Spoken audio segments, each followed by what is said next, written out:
سیدہ خدیجہ الکبریٰ کا نماز جنازہ کیوں نہیں ہوا تھا؟ اس وقت نماز جنازہ کے احکام ہی نازل نہیں ہوئے تھے۔ نبی کریم صلی اللہ علیہ وسلم نے خود ان کو قبر کے اندر اتارا۔ سیدہ خدیجہ کو خدیجہ الکبریٰ کیوں کہا جاتا ہے؟ کبریٰ یہ اس میں تفضیل یعنی مؤنث کا صیغہ ہے، جس کا مطلب ہوتا ہے سب سے بڑی۔ تو کیا آپ سے کوئی چھوٹی خدیجہ بھی تھی؟ تو نبی کریم صلی اللہ علیہ وسلم کے ازواج میں کوئی ایسی نہیں تھی۔ دین اسلام میں سیدہ خدیجہ کا کیا کردار رہا ہے؟ حضرت خدیجہ الکبریٰ وہ ہستی ہیں جنہیں اللہ کریم نے نبی کریم صلی اللہ علیہ وآلہ وسلم کی معیت کے لیے چن لیا تھا۔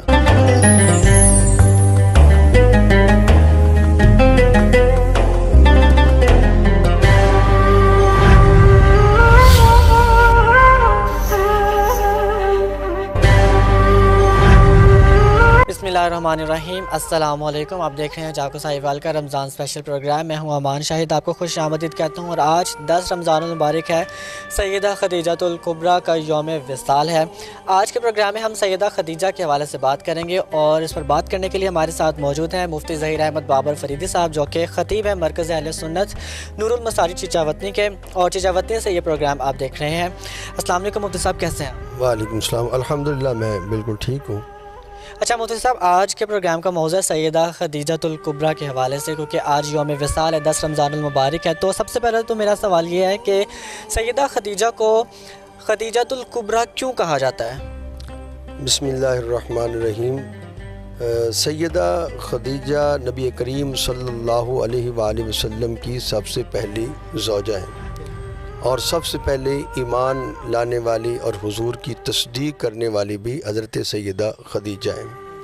کبریٰ یہ اس میں تفضیل یعنی مؤنث کا صیغہ ہے، جس کا مطلب ہوتا ہے سب سے بڑی۔ تو کیا آپ سے کوئی چھوٹی خدیجہ بھی تھی؟ تو نبی کریم صلی اللہ علیہ وسلم کے ازواج میں کوئی ایسی نہیں تھی۔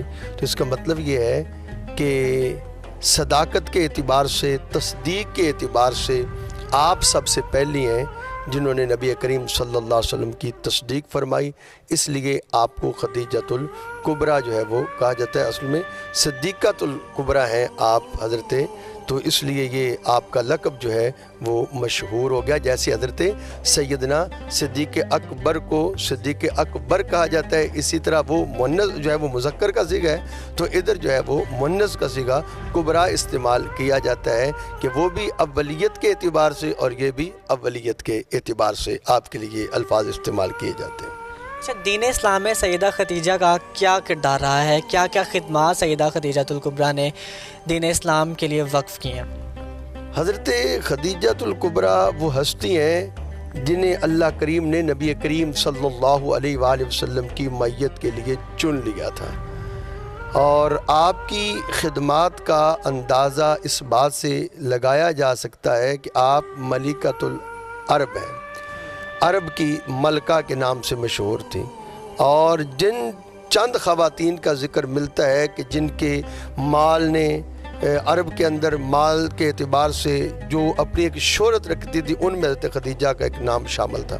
نبی کریم صلی اللہ علیہ وسلم کے ساتھ نکاح ہوا، اور پھر آقا کریم صلی اللہ علیہ وسلم نے اعلان نبوت فرمایا، تو جس مال کے ذریعے اللہ تعالیٰ نے حضور کی مدد فرمائی وہ سارا حضرت سیدہ خدیجہ الکبریٰ کا تھا۔ دو ہی تو ہستیاں ہیں جن کے مال نے اسلام کو تقویت ابتدا کے اندر بخشی، ان میں پہلے نمبر پر حضرت سیدہ خدیجہ الکبریٰ ہیں، جنہوں نے اپنا سارا مال حضور کے قدموں میں رکھ دیا کہ آج سے یہ آپ کا مال ہے۔ اور قرآن مقدس کے اندر اللہ تعالیٰ نے سورہ جو ہے وہ دہا کے اندر محمد سائلہ اللہ تعالیٰ نے فرمایا کہ ہم نے آپ کو جو ہے وہ ضرورت مند پر غنی کر دیا، تو بابا جادہ کا آئلن فاغنا۔ تو امام فخر الدین رازی نے اس کی تفسیر کے اندر یہی لکھا ہے کہ اللہ تعالیٰ نے حضور کو حضرت سیدہ خدیجہ کے مال کے ذریعے جو ہے وہ غنی فرما دیا۔ پہلی خدمات تو یہ ہے۔ پھر حضور اعلان نبوت کر کے آئے ہیں، تو جب سرکار پر وحی آئی ہے تو سب سے پہلی حوصلہ دینے والی بھی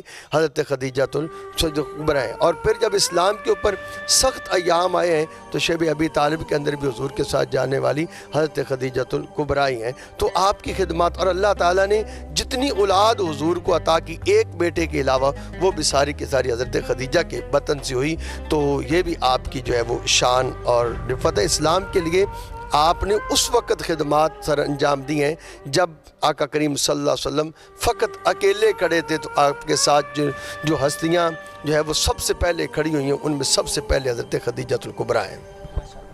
اچھا مفتی صاحب، میرا اگلا سوال ہے کہ سیدہ خدیجۃ الکبریٰ کا نماز جنازہ کیوں نہیں ہوا تھا؟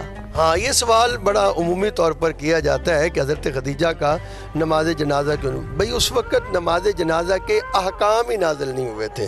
اس وقت نماز جنازہ جو ہے وہ اس وقت اللہ تعالیٰ کی طرف سے نماز جنازہ کا حکم ہی نازل نہیں ہوا تھا، تو اسی طرح ان کو اس لیے دفن کیا گیا، وگرنہ نبی کریم صلی اللہ علیہ وسلم نے خود ان کو قبر کے اندر اتارا، اور وہ ہماری تاریخ کی کتب کے اندر بڑی تفصیل موجود ہے ان کی وفات سے ساری۔ لیکن جنازہ اس لیے نہیں ہوا کہ اس وقت نماز جنازہ کا کوئی طریقہ یا نماز جنازہ کے احکام آئے نہیں تھے شریعت کے اندر، اور اسلام چونکہ ابتدائی دور میں تھا تو اس لیے آپ کا جنازہ نہیں جو ہے وہ اس کا ذکر نہیں ملتا۔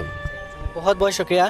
آج کے پروگرام میں ہم نے سیدہ خدیجۃ الکبریٰ کی فضیلت کے حوالے سے بات کی ہے کہ ان کی کیا کیا خدمات تھیں، اور ان کی شخصیت کے حوالے سے آج کے پروگرام میں ہم نے گفتگو کی ہے۔ ہمارے ساتھ مفتی ظہیر احمد بابر فریدی صاحب موجود تھے، جو کہ خطیب ہیں مرکز اہل سنت نور المساجد چچاوطنی کے۔ بہت شکریہ آپ کے وقت کا۔ آج کے پروگرام کا مجھے فیڈ بیک کا انتظار رہے گا آپ سے، انشاءاللہ میں کل کے پروگرام ملاقات کروں گا۔ تب تک کے لیے اپنے میزبان امان شاہد کو اجازت دیجیے۔ ویری گڈ مارننگ، رمضان مبارک، اللہ حافظ۔